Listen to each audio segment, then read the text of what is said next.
leadership team of the PTG, and there's a bunch of us floating around. We have tags that look like this to hopefully help you see. There's a few people missing today, but it's really fun to bring this meeting to you today. Before we get started, I want to invite Mr. Tyler to come up, and he's just going to open us in prayer.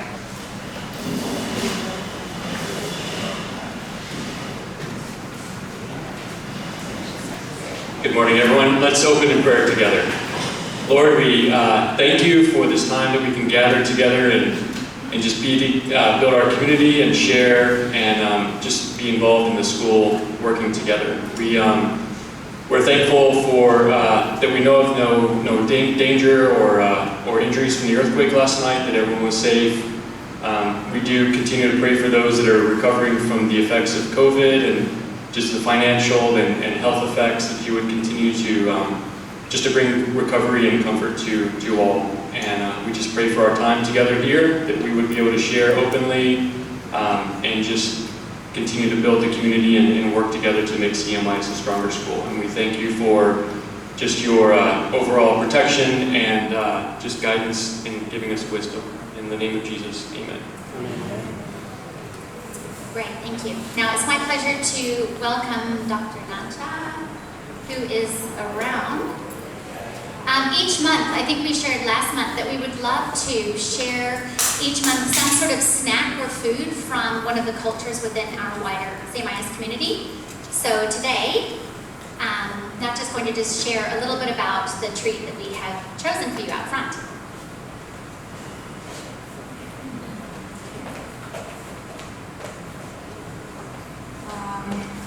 Today we'll show Khanom Thai or Thai dessert.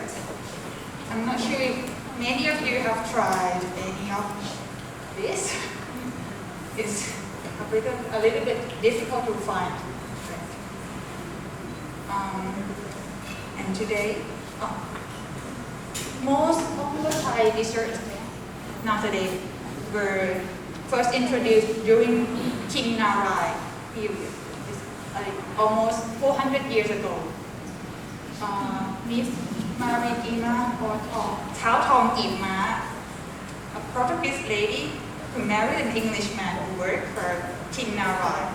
She introduced many Thai desserts such as Thong Ip, Thong Yod, Phoi Thong, Khanom Thai Tao, Khanom Thong Muan, and custard or Sankhya.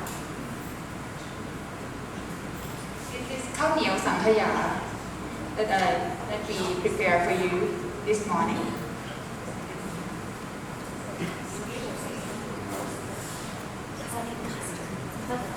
Yeah, custard. It's like this, and it can come with many kind of sticky rice. As you can see, there are white one, green one, or brown one. Sometimes yellow, blue. Yeah. So, khao niao sankhya, or the sweet sticky rice with Thai custard, is the glutinous rice or sticky rice. It's not a rice with gluten. It's just a type of. Yeah, it's not a. It's a sticky rice. And the custard on top of it. Usually, we wrap it in a banana leaf, just beautiful like this. But now today, sometimes you can see it in a plastic bag, just for convenience. Glutinous rice will be mixed with coconut milk, sugar, a little bit of salt, and they put pandan leaf for the good smell. So I want all of you to try before you leave. And the custard is made of egg, coconut milk, sugar, and pandan leaf also. I know it's a little bit high calorie, but I ordered the small one so you can taste and see how. Today we show two types of the rice, the white one and the brown one. The brown one will be stick with the two sticks.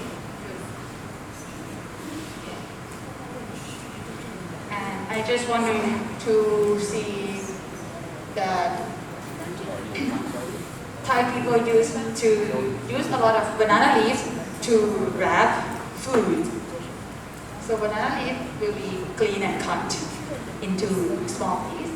Yeah. In many shapes, it depends on what kind of food inside.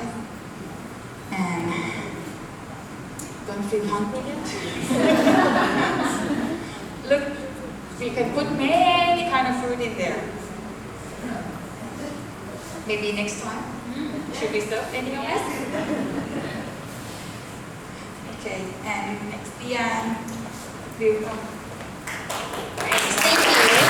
We really do hope that everyone takes the opportunity to grab one, or even there might even be enough for two, just to have a taste. I think it's fun to be able to enjoy the variety of food that we have within our sort of multicultural community. And it's also a nice way to start to get to know some of the food, especially the Thai things that you see at the market. Be brave and give it a go. Have a try. Now, before we jump into our formal presentation, and I'll be inviting Rob up in just a moment, we thought, in keeping with our food theme, I'm always looking for good restaurant recommendations. I don't know about you.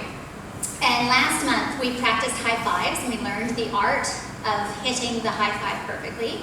And so this month, we're going to be swapping ideas around what are some great local restaurants. So I want you to go and find one person, two if you're feeling frisky, and just ask, hey, what is one of your favorite local, haunts in terms of places to go and eat? And then share one of yours. I'm going to be getting a few ideas from people. So you've got about 4 minutes, because we're going to make it quick. Find someone you don't know, find out about their favorite place, share yours, and then I'll bring you back, okay? Go!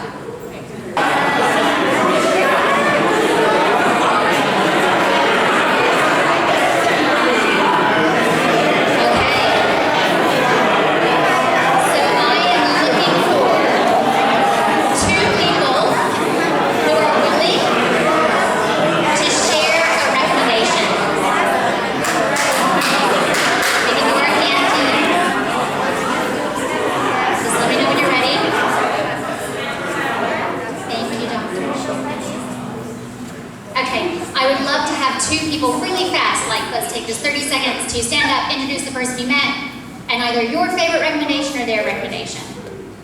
Who's my first victim? Anyone? Be brave, thank you.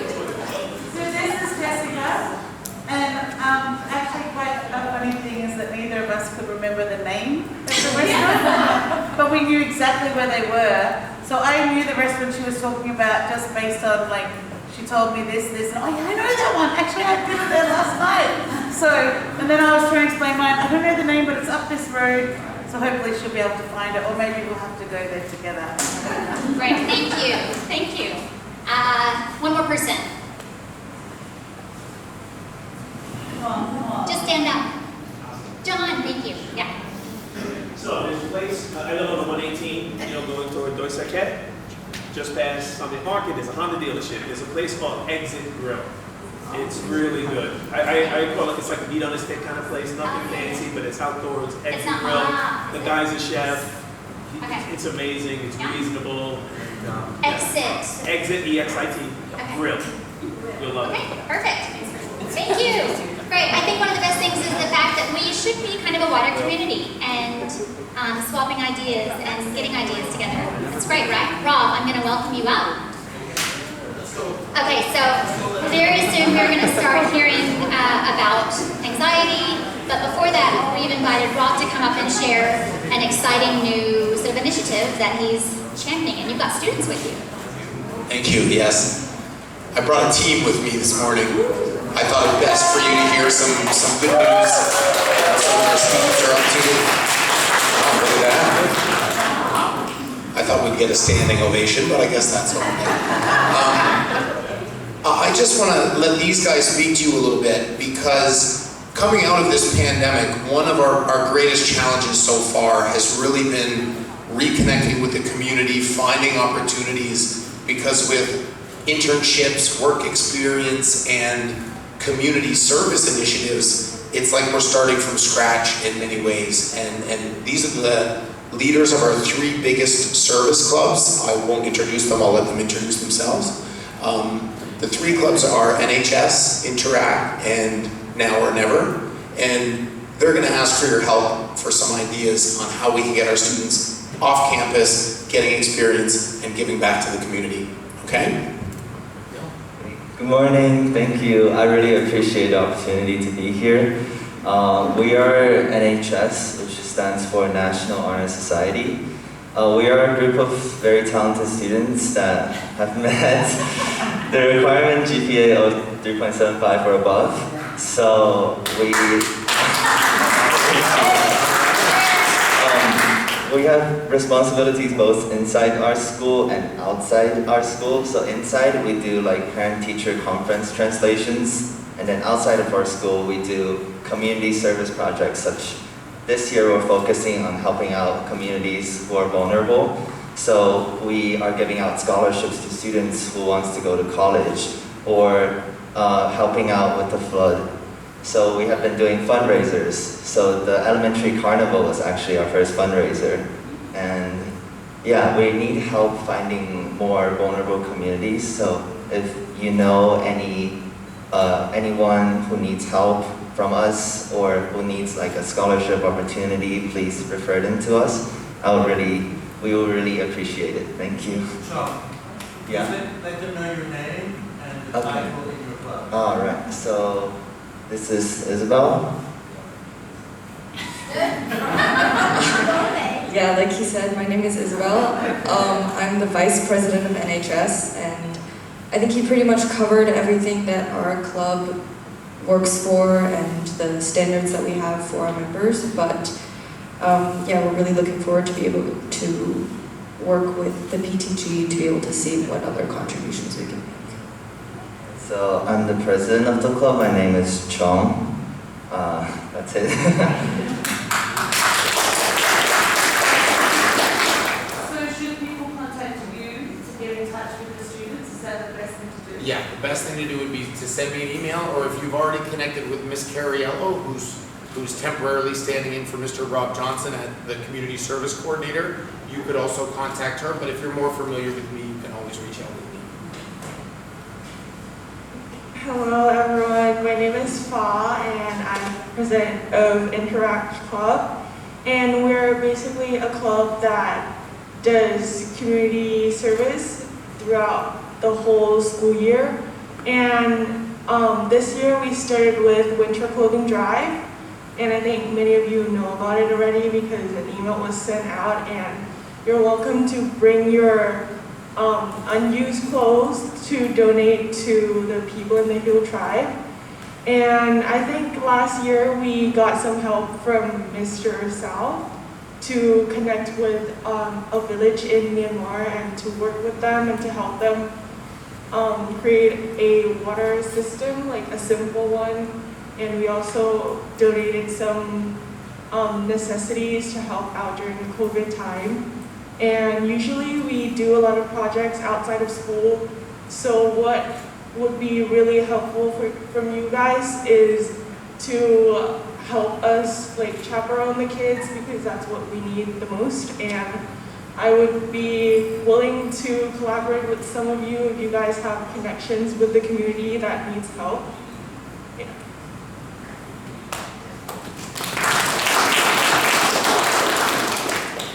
Hello everyone, my name is Sarah. I am the Vice President of Interact Club. So a few things Fa hasn't covered is that our latest project was the BKK house visits. So we teach English to Burma patients who are disabled. And an ongoing project is the orphanage visit. So right now we are planning to visit the orphanage and help them clean the school and organize activities for the children.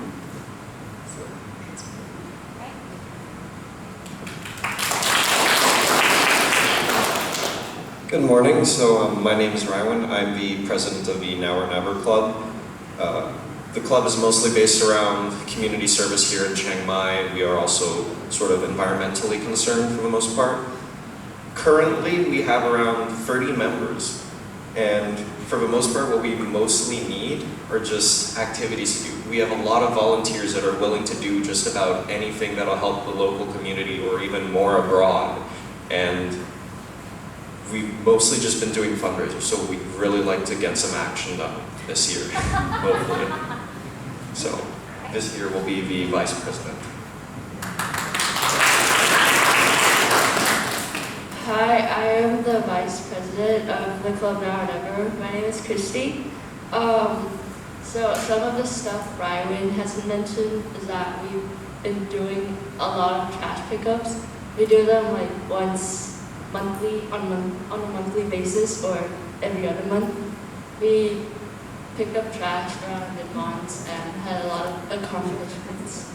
That's about it. So, yes.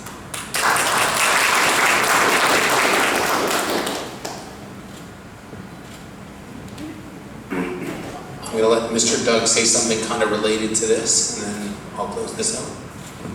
Morning. Hopefully you're aware that Miss On, who works closely with me, she holds Wednesday afternoon almost every week, not every week, but most, afternoon talks on higher education and career.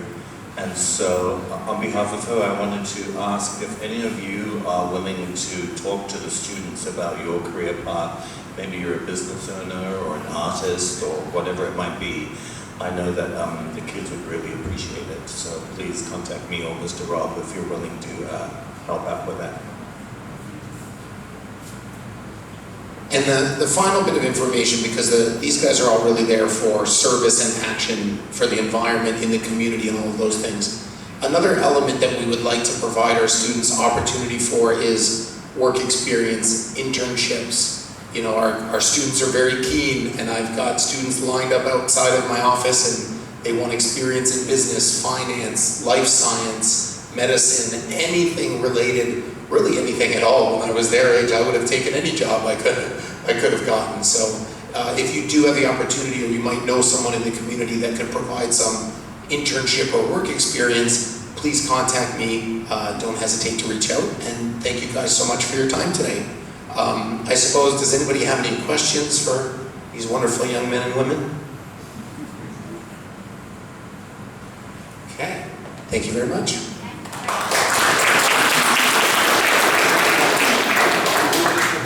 So the main sort of focus of our morning is talking about mental health. And one of the major feedbacks that we got several months ago when we surveyed the families around what are some of your concerns was helping children to manage anxiety, thinking through stresses, and with the sort of recent tragedy here in Thailand as well, knowing how to have some hard conversations within our families. So we have invited the counseling team to come and present to us. So first of all, we'll be thinking about anxiety, and then Doug will then present on talking through violence and how to handle that in your home. So ladies, come on out.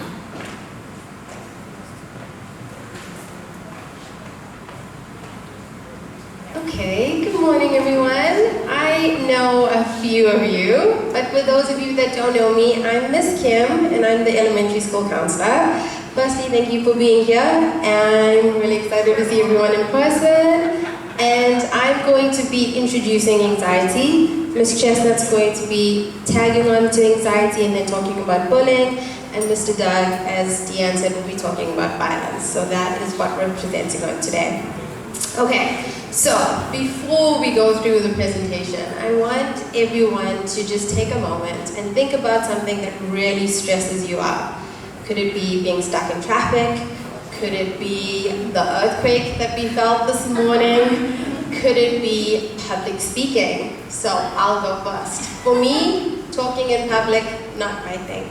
It really freaks me out because I feel like everyone is staring at me. Well, duh, they are. But I want you to all think about it. How does it feel in your bodies when we're really stressed about something, when we are really anxious about something? And then when you have that thought in your mind, raise your hand and tell me, where do you feel anxious in your body the most? Don't all jump at once, guys. Oh my God. in your gut? Okay, tummy. Where else do we feel it? We sometimes have chest, so racing heart. Some of us sometimes have sweaty palms. Some of us feel like we're gonna die in that moment. That's how extreme it can be. Okay, all normal. So, anxiety, what is it? It is a normal biological response to something stressful or dangerous. So way back then, when people lived in caves, their brains were basically wired to protect them because they lived with wild animals. There were things that they needed to keep them safe. Fast forward to today, we still have that part of our brain, but the brain is not always able to differentiate between something that is super stressful, like a lion about to attack you, versus being stuck in traffic and feeling like you're going to be late for a job interview. So that's just basically what it is in a nutshell. It's our body's reaction to something, and it's our body's trying to keep us safe, right? The problem is when it becomes excessive, when it's recurring, when it hinders our day-to-day functioning, that is when intervention is needed, and that's kind of when the counselors step in at that point. Okay, in elementary, what does it look like? So at the start of my talk, I said to you, where do you feel it in your bodies? So elementary students in particular don't always have the words to express how they're feeling. So they feel it in their bodies. So you'll often hear, oh, I have a tummy ache, or I feel sick, or my head is sore. And where do they go? They go to the nurse's office because they get those two confused. And it's helping them understand, yes, when we're stressed or when we're really worried or when we have a big feeling, we feel it in our bodies. That's normal. And it's helping them put words to their feelings and giving them coping strategies of how to calm down, that they're more able to work through it. Does that make sense? Yeah? Okay. Okay, can present in other ways, such as you think this is one of the naughty kids. Why are they acting out that way? You see it as, I don't want to go to school, I don't want to do that, I don't want to go there. They overplan, they're overthinking, and you hear a lot of what if. So what if we go there and something happens? What if I do this and everyone looks at me? So those are the intrusive thoughts that then pop in, okay? How do we manage it at CMIS? We have a beautiful SEL curriculum called Second Step. I'm sure some of you have heard kids come home sing their songs, talking about the posters. I really, really like Second Step because it is an interactive way of kids trying to understand about their bodies, understand about their minds, their feelings, and it's done in a fun way. So, what do we help them work on? How do they identify it in their bodies, number one? And then there's actual visuals of, this is what's happening with your skin, this is what's happening with your heart, so they can actually see it. Because a lot of the time, it's happening on an internally, and then when they actually see it, it makes more sense because they're like, oh my gosh, that makes sense, I experienced that too. Some of the strategies to calm down, obviously, stop, name your feeling. Mindfulness exercises, bringing them in the here and now, because a lot of the time with anxiety, they're worrying about what's going to happen, they're not actually present with what's happening right now. Belly breathing, which we're going to practice in a little bit. Positive self-talk, how can we be kind to ourselves, compassionate to ourselves, and then the last step, how can we solve the problem? Okay, some things I want you guys to keep in mind. I know you guys probably do this already, but don't try to fix the problem. That's not what your kids need from you. They need you to be with them, present, and helping model, like this is how we're feeling in our bodies right now. We're not trying to say it's not scary, because it is scary. Sometimes for them, it does feel like it's the end of the world. And just you acknowledging that before trying to help them work through it makes a world of difference to little ones in particular. Structure and routine. Really anxious kids need the structure. They need to know this is what's going to happen, let's plan it out, let's see it, so they know, okay, I know what I've got to deal with. So that if you do it 51% of the time. The other times when things do not make sense, or when we do have a wobble, or we have an earthquake at 4 o'clock in the morning, we can work through it because they trust that process, that you're going to be with them through it. Oh, another good thing, work on things that they can control, what they can't control.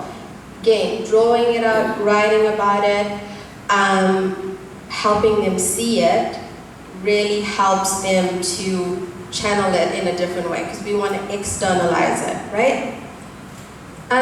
Okay, this is a really neat trick. So everyone hold up a fist, inside, and then close it. This is a model of your brain, okay? Doesn't mean that it's that small, it's just, this is the model of your brain, okay? So this part, your thumb, that is called your amygdala. That is a small part of the brain, but it has a big job.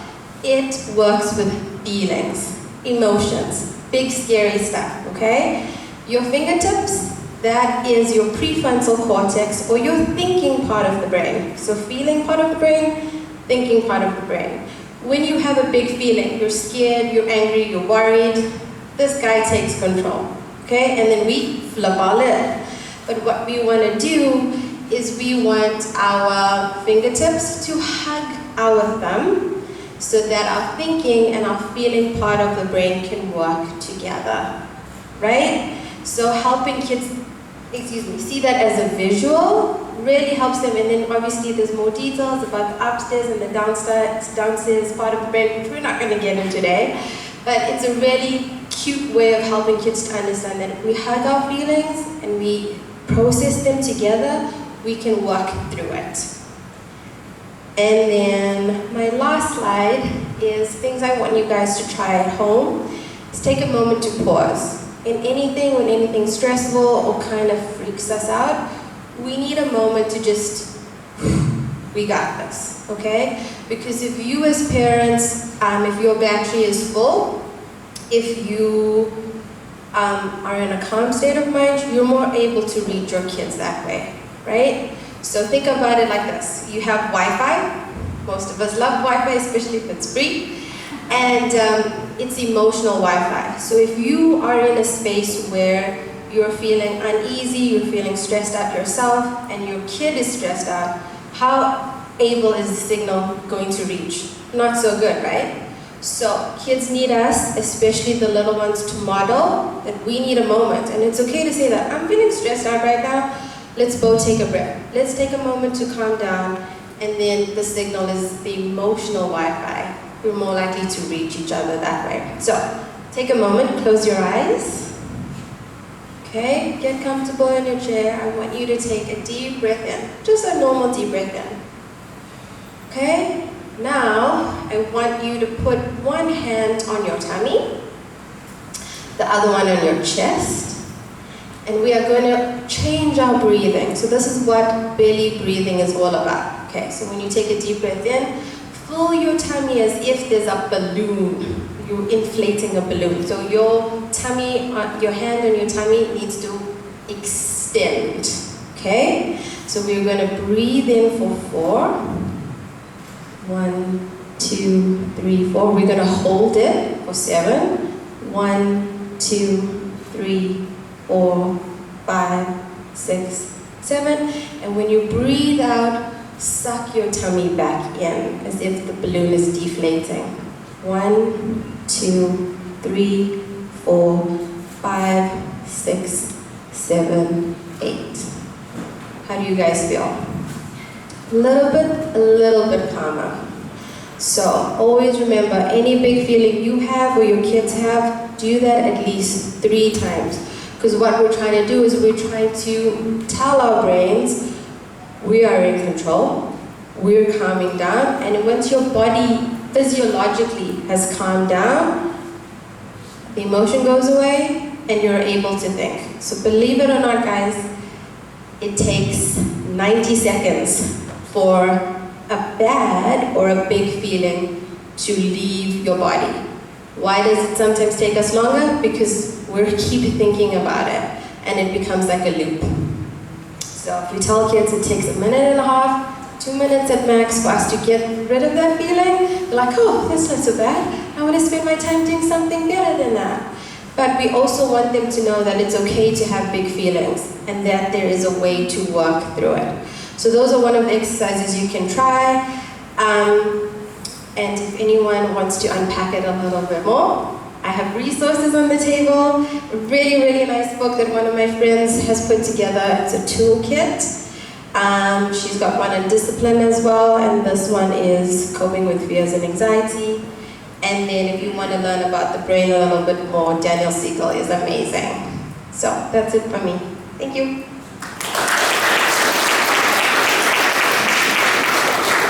Ms. Chestnut? Oh, do you guys have any questions? Cool. Hello guys. I have such a big mouth, I don't really think I even need this, but I just kind of hold it that way. I've never been accused of not being able to speak loudly. So, I really don't need it, like for real I don't. But if you guys can't hear me, let me know, okay? So I am Mrs. Chestnut. I am your middle school counselor. I'm also over the wellness classes. So if you have any grades 6, 7s, or 8s, and they have wellness on their schedule, it's me. I'm the person that they come and see either once or twice a week. Some of the things that we tend to talk about, just to kind of give you a quick overview, we have conversations about mental health, stress, anxiety, bullying. That's a really big deal, right? We talk about, in the springtime, we start having college and career conversations. I'm from the space that I believe that if you wait to have a conversation about college and or career in 9th and 10th grade, you're too late. You know, you waited way too late. And so I try to start having those conversations really early as 6th grade, just to kind of get them to thinking about what they may want to do. Because last year they're like, well, Miss, I'm in grade 6. What do I know, about college and career? I'm like, I'm pretty sure some of your thoughts and ideas are going to change from grade 6 to grade 8, from grade 8 to grade 10. So let's say you thought you wanted to be a pharmacist, but by the time you get to senior, you may have identified something else that you're really interested in. That's perfectly fine. We expect you to learn and grow and expand and more. That's kind of the expectation. But these are some of the conversations that we do have in our wellness class, and I really like it because it gives me an opportunity to get out of my office and actually connect with them. I don't want to be the counselor that's in the office hiding. No, I love to get out and have conversations, build relationships, and build rapport, so that when something does go wrong, they at least have some sort of idea of who I am, what I'm pretty much going to say, how I'm going to react. They feel comfortable to come and have a conversation with me. So I do that through my wellness classes. Just as Ms. Kim said, we use Second Step. And so what I really like about that is it pretty much has the presentations prepared for you. I like to add a little seasoning on it and do my own thing. So I put a little chestnut on it, right? But it at least gives me something to work from, right? So I do take the lessons and I tailor them and then I deliver them, and it's really cool. Sometimes it has built-in videos and all types of interactive activities that are really cool. So that is pretty much the long and short of what I do within middle school. Along with being the counselor, I am the wellness teacher. But what we're going to talk about today is bullying and how bullying creates stress, and stress leads to anxiety, because anxiety just doesn't happen. You don't wake up just anxiety filled. It doesn't work that way. Typically, it's the stressors that are left undealt with that leads to the anxiety. Now, I'm a definition type of girl, okay? So I like to totally define everything we're talking about so we have a clear understanding. So we're going back to school, guys. We're going to define these things, okay? So I have up here bullying, so let's define that. It says bullying is an ongoing and deliberate misuse of power. It is intentional, and typically if someone's bullying another kid, it's targeted. When they come and say, well, miss, I didn't mean it. Yes, you did. You meant what you said, or you meant what you did. But for me, I'm trying to get to the root of it. I want to understand why you did what you did, why you said what you said. Because if I can get to the root, I don't care what the plant looks like. We can get to this part, but let's get to the root of the problem. Why did you do it? Why did you say it, right? Because I know that it was intentional, and you know that it was intentional, but you're in my office trying to tell me that it wasn't. We're going to get to the root of it, right? So, it is ongoing and deliberate misuse of power in relationships through repeated verbal, so it can sometimes be their mouth, the way that they speak and deal with one another. Sometimes it's physical, you know, if you punch somebody, you know, and you constantly do that, right? Or it can be socially, ostracizing them from their friends and peers and colleagues and things like that. So it can either be verbal, physical, or social behavior that is intended to cause physical, social, or mental, psychological harm, okay? All right, so if you're bullied quite a bit, that's going to lead to what? Lots of stress. Because what I have found by the time a kid comes to have a conversation with you, it's something that's been going on for months, right? And so when they come and they have a conversation with me, and I, you know, try to start digging and get to figure out what's going on. So how long has this been going on? They'll literally say to me, since 3rd grade. And they're a 6th grader, I'm like, what? You know, or since 4th grade, or I've known it since KG. Are we serious? So a lot of times kids try to manage it themselves. They try to deal with it themselves. Their little friend groups might know what's going on. But a lot of times parents sometimes are the last ones that know. Sometimes counselors and teachers are the last ones that know, right? And so I can understand how that would lead to stress if they've been dealing with this for quite some time, right? So by definition, stress is a state of mental or emotional strain or tension resulting from adverse or very demanding circumstances. Usually a response to something outside of ourselves or outside of our control. So the things that are outside of our control tend to be the things that, quote unquote, stress us out quite a bit. So when Dr. Sherry calls me to her office, I don't know what she's getting ready to say. Whatever's going on is outside of Chestnut's control. I have no control over being called to the superintendent's office, and I don't know what's going on, right? If there's something going on, let's say with Mr. Doug and I, maybe I can control that a little more, you know, because maybe there's a subject that we need to talk about, although I might be nervous about it, but, you know, when he called us and said, okay, you have to come to the parent thing and have a conversation, I was like, it's outside of my control, but I can control it because at least I was given advance warning. I could prepare. So if I was stressed out, I brought it down a little bit by being prepared for the conversation, right? So certain things we have control over, and certain things we do not. We tend to be stressed about the things that are outside of ourselves, that we don't have any control over, okay? Again, remember, by the time a kid comes and tells you that they're stressed or anxiety filled, it's been going on for 1,000,000 years, right? That's what makes it worse, right? Because we as parents or we as professionals, if we're aware of it early on, we can totally deal with it and get them to kind of, let's respond, let's come up with a plan, let's come up with something to deal with it. But they don't necessarily come and have those conversations early on, right? All right, so now anxiety. Anxiety is like levels to this, right? So there's stress, and then by the time they've built up like a pressure cooker, now we've got the anxiety, right? So anxiety is an overwhelming, persistent, excessive sense of apprehension and fear, often marked by physical signs such as tension, sweating, increased pulse rate, etc. This usually occurs when someone doesn't have the capacity to cope or manage or deal with the situation and it feels just feel out of control. When Ms. Kim had mentioned, she was asking for examples of when you're feeling anxiety, how does it present for you? For me, I'm the type of person, when I'm stressed out, I try to push it down. I try not to necessarily manage. I try to deal with it because I'm big bad chestnut. I can handle this. I can deal with it. And it's like, okay, I'll catch you when you sleep. When I go to sleep, I wake up and I can't breathe. I feel like I'm having a heart attack. I ain't having no heart attack. I'm just anxiety filled, right? So for me, other people deal with it the way they deal with it. For me, it presents in the way of shortness of breath at 4 in the morning, okay? So that's when my anxiety kicks in, and then I realize maybe something went on in the day that I pushed down, that I didn't have a conversation with, that I didn't deal with, that it's presenting itself at 4 in the morning when I don't necessarily want to have that conversation. But that's the thing, it presents differently for us. For different people, rather, is what I'm saying. The point is, if we can catch whatever the situation is, where it's on the stress level, that's where you want to manage. That's where you want to deal with it, because anything that's left unchecked is going to turn to anxiety, and it's never good.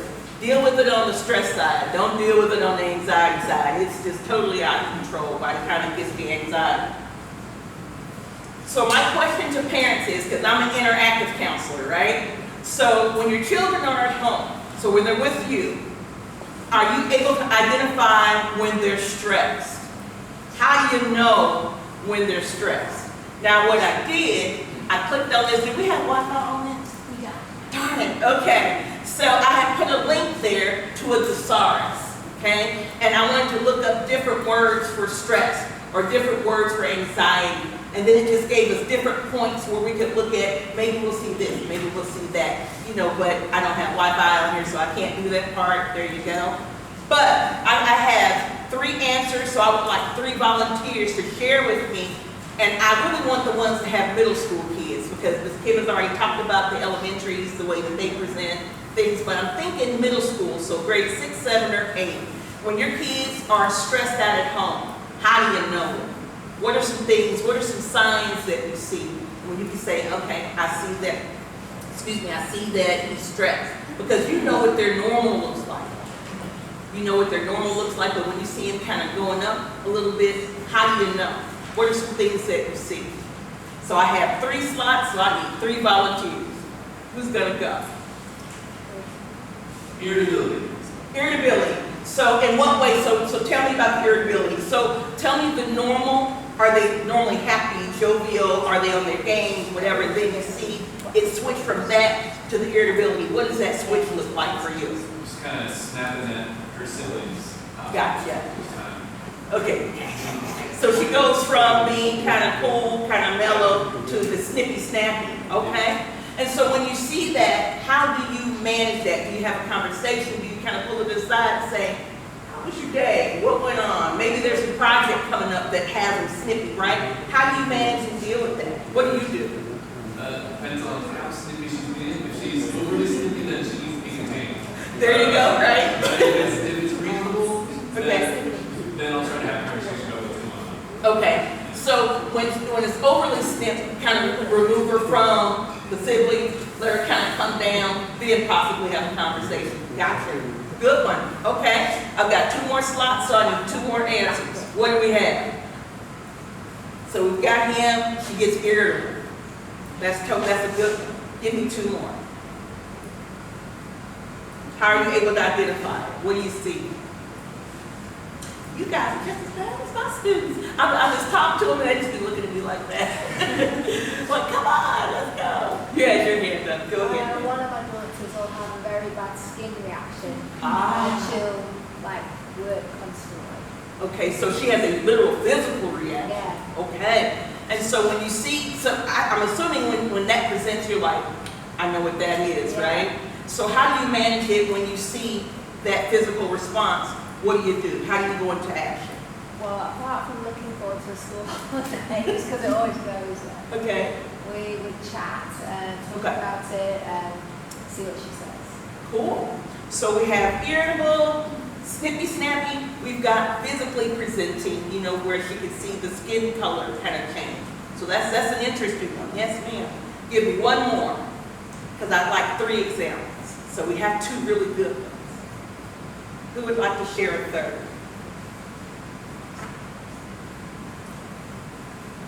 Go. Crying.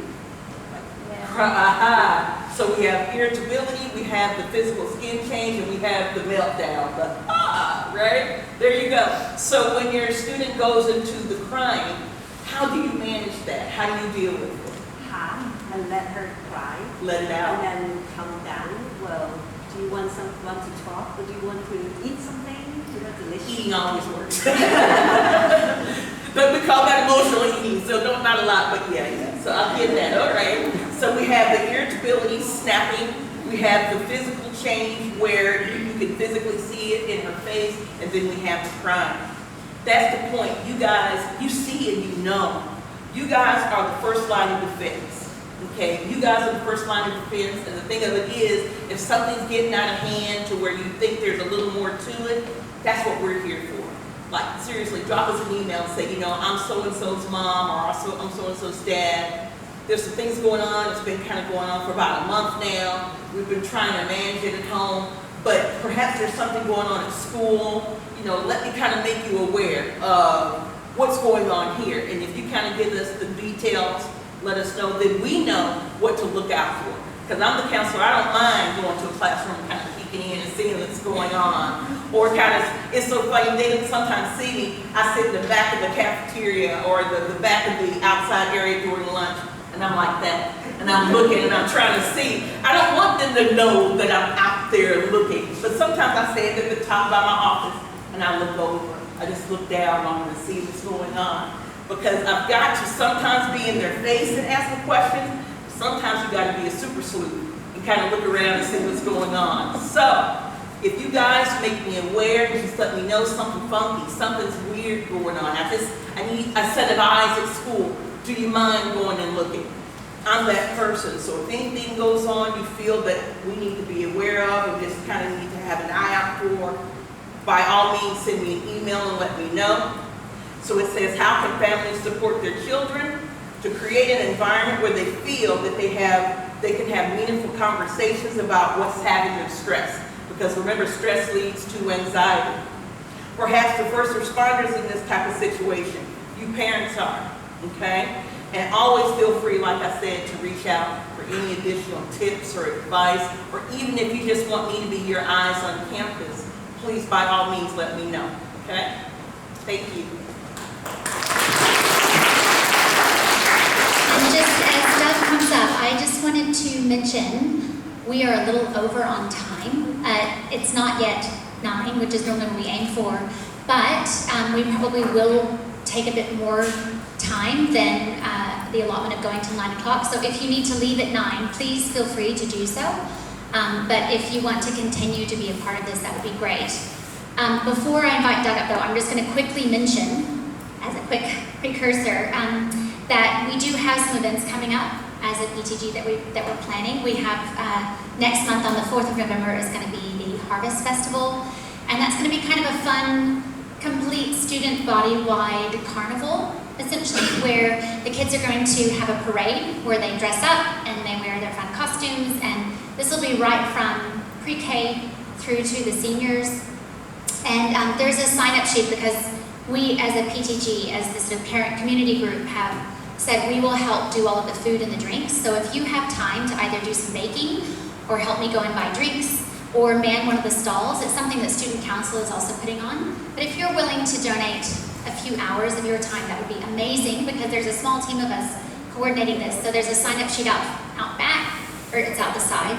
The other thing is the Christmas market is happening actually on a Saturday. Laura, will you stand up? Laura is the person that's going to be coordinating this. It should be a lot of fun. We're going to have food trucks. We're going to have vendors who are actually selling quality Christmas gift goods. It should be something that should be a lot of fun. There'll be lights. There's going to be, just a lot of fun and neat things to come and be a part of. But again, it needs help. So if you're able to help, we have a sign-up sheet for Don't be that. afraid to help. If you feel like people are afraid that if they sign up, they're going to have to come to meetings and they're going to have to do all this stuff and it's going to take a lot of time. We don't want to do that. We know everybody's time is precious.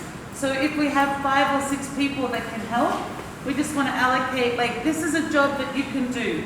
Just do this job and then that's it. Like, you're done for the, if you can be there on the day, or if you can't be there on the day but you'd like to help beforehand.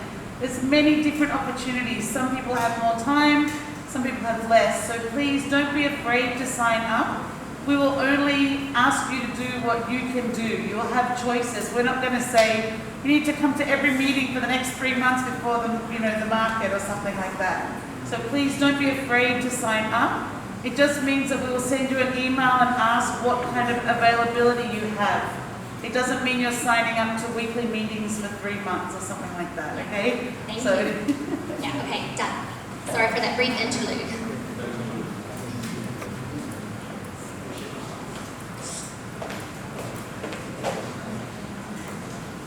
Hello again. Before we get to this topic, getting back to anxiety, I want to stress that, no pun intended, that anxiety is completely normal and we need to let our kids know that. It's when we deny that, it can lead to extreme situations like self-harm and cutting, which ties back to a theme here, which is control. That's a big part of my philosophy of counseling, is getting students to really focus on what they can control and what not what they cannot control. So self-harm, I mean, maybe we'll make this a topic one month, is an attempt to control anxiety and feelings. So, okay, confession. I'm not going to be as eloquent as my co-workers. This has been a very busy and stressful and anxious week for me. It is early admission deadline for seniors. I'm going to be doing a lot of just like reading this with you. And I do want to preface to say that I did quite a bit of research, and what I'm going to be presenting is across the board pretty common as to what the experts believe as far as talking to kids about violence or natural disasters, earthquake.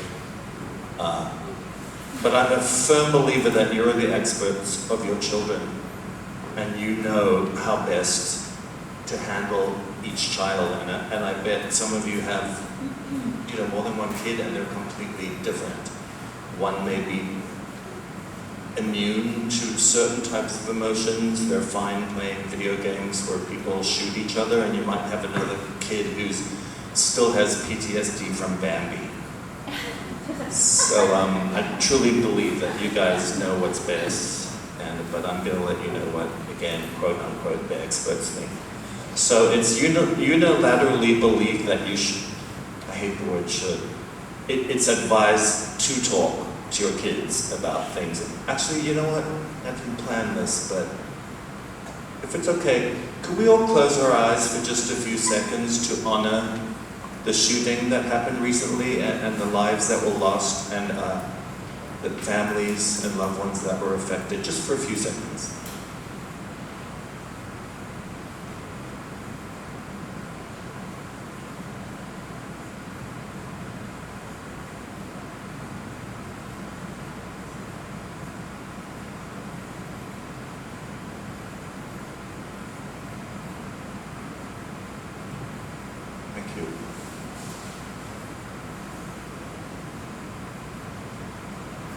Coming from the States, sadly you get a little immune, so this was a real huge wake-up call for me.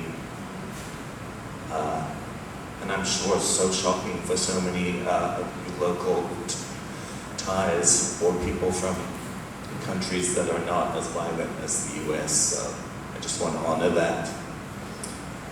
So, most children have heard that something's going on. So as far as getting back to initiating talking with your kids about, so let's just reference this as, let's think of the shooting in particular, right? You might be nervous to bring it up because you don't know if they know anything or not. So maybe one trick could be, in your own way, in your own communication, however you communicate with your kids, asking, what did you and your friends talk about today? And that could be a way of you finding out, what's going on in their head. Ask them questions about how they feel about it.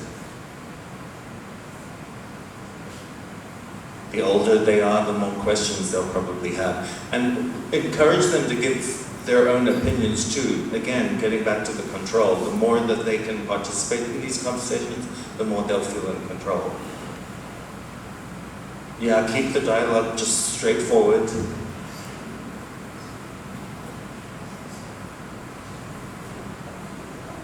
Yeah, look for cues. Again, this is where you're the expert of your kids. You'll see if something's up. And that will give you an opportunity to have these conversations. Yeah, this is the main point, is to assure them that they're safe. You know, maybe you're dropping them off at school in the morning, point out the security guards. Show them areas of proof where they are safe. At home, maybe there's some things, you know, when we go to bed, we lock the door. You can let them know that there's cameras on campus.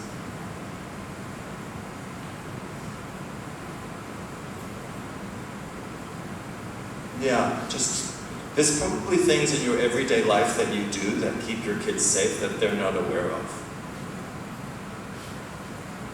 So just point those out casually.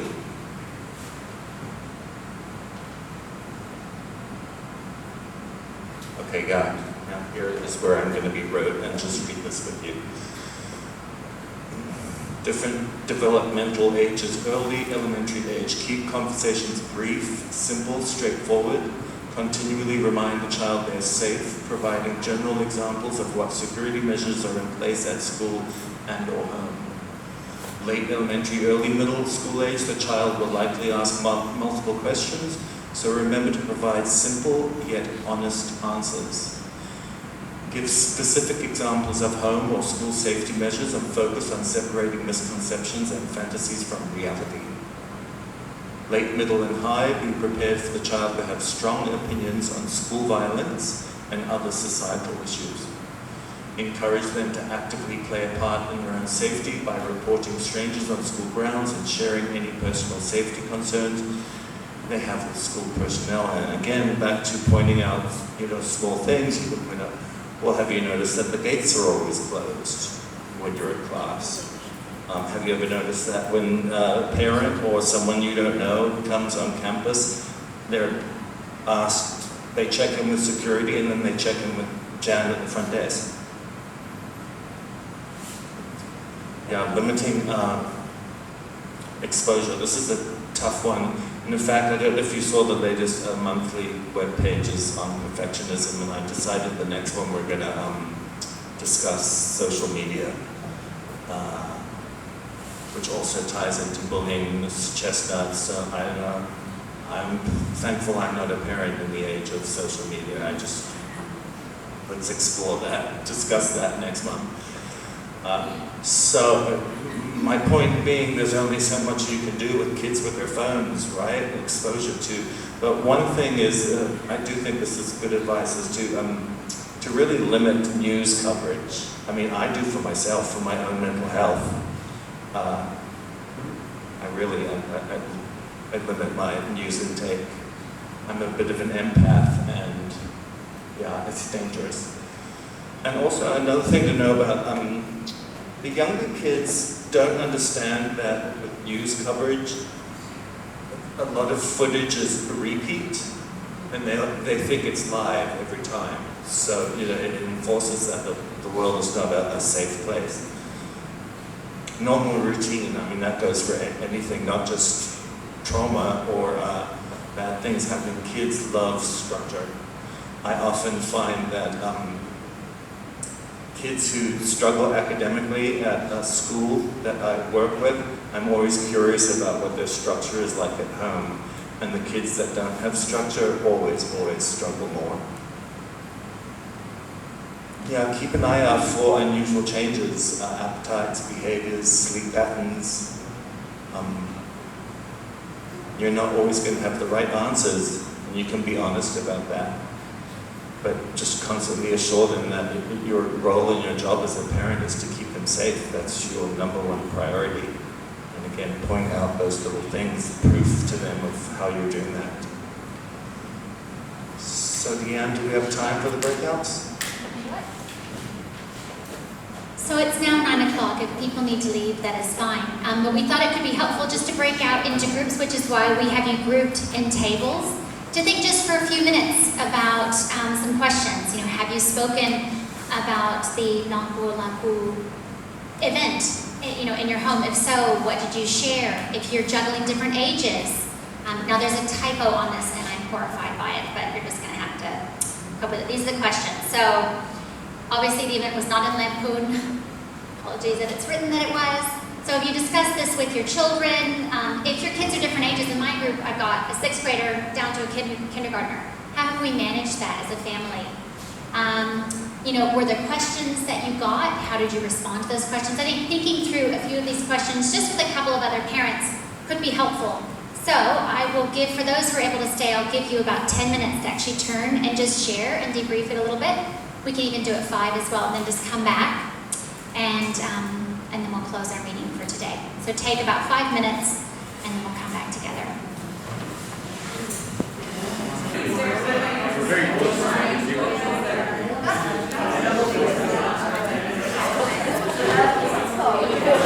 I'm so sad to cut these conversations, but I just wonder if I could bring you all back. Could I just have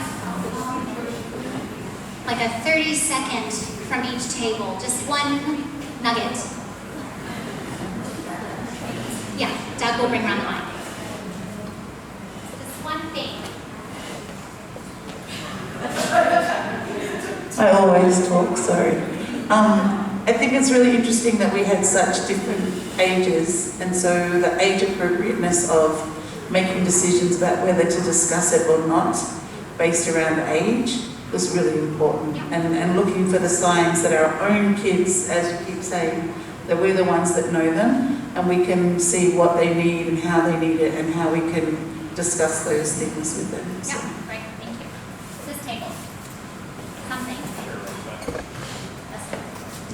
Good morning, everyone. I think I've heard a lot of just emotions from every parent around helplessness, fear, insecurity about what has happened, and the need to protect our children.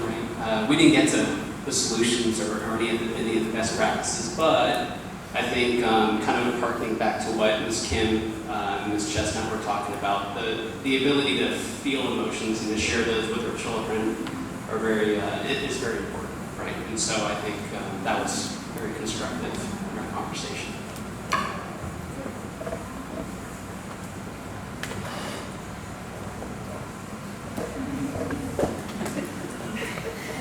I also talk a lot. So our group, we actually have a lot of young children, and we realized that we didn't share to our young kids very much. We just kind of let the moment pass by. For those that did share, depending on the ages, it was just a very brief, it happened, it was terrible, we will keep you safe always. And then as it progressed to older students, just that dialogue about what it looks like, be careful and mindful of what you access as far as news and information, because, you know, older students have access to phones and the news and different TikToks, and like limiting some of that. And then again, there was appreciation for the fact that CMIS has done a lockdown drill, has done a fire drill, and that there is importance in practicing safety and making sure that the kids know we will always protect them, and there is always avenues to stay safe on campus.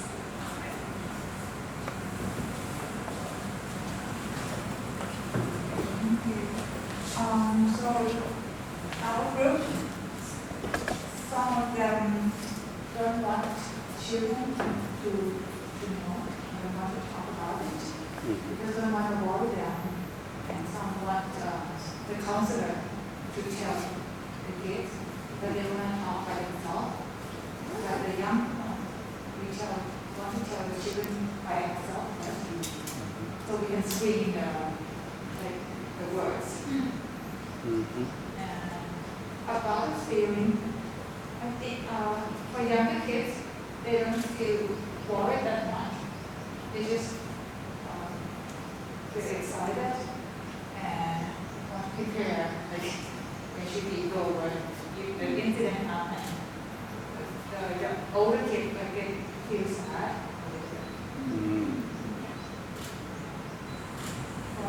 Difficult answer, not really.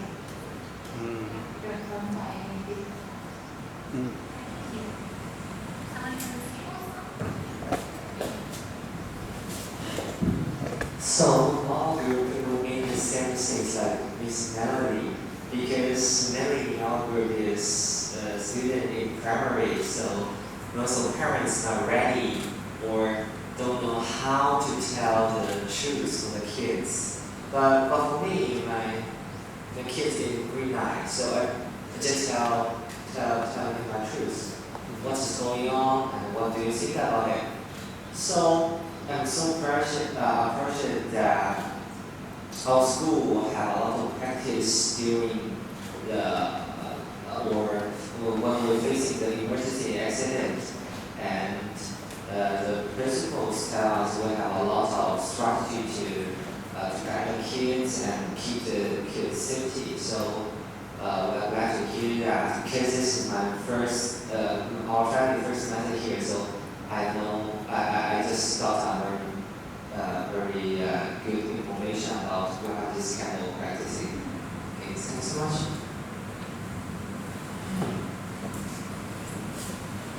Yeah, we had quite a range of ages in ours, from kindergarten through to grade 11, and certainly for the younger ones, they didn't share anything with the children about that, certainly. But the older ones, we've got an 11th grader who has news headlines coming up on her phone, so she was very, very aware of it, and it was good for us. We were able to have a good discussion and pray together as a family about that. And we talked a little bit about limiting news access as well for kids. I think as Doug was talking about, some people can manage it, other people just a little bit too much. So yeah, I think that's something that we're talking about.